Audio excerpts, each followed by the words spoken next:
साबिक कप्तान मोहम्मद हफीज़ ने ऑस्ट्रेलिया के खिलाफ आइंदा वनडे सीरीज से कबल कौमी टीम से दस्तयाब मौक़े से भरपूर फ़ायदा उठाते हुए मजबूत कॉम्बिनेशन तश्कील देने की उम्मीदें वाबस्ता कर ली। पाकिस्तान और ऑस्ट्रेलिया के दरमियान 3 मैचों की सीरीज़ 30 मई से 4 जून तक खेली जाएगी।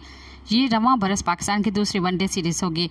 मोहम्मद हफीज़ ने सोशल मीडिया प्लेटफॉर्म एक्स पर अपने पैगाम में कहा कि ICC वर्ल्ड कप जनूबी अफ्रीका, जिम्बाब्वे और नामीबिया में खेला जाएगा। ताहम फ्यूचर टूर प्रोग्राम के मुताबिक पाकिस्तान को अब तक सिर्फ 10 वनडे मैचेस मिलेंगे।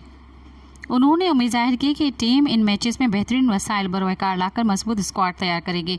वाज़ेह रहे कि चैम्पियंस ट्रॉफी 2025 के बाद पाकिस्तान ने वनडे सीरीज़ खेली, जिनमें 3 बैरून मुल्क हार जबकि 2 होम सीरीज़ में कामयाबी हासिल की।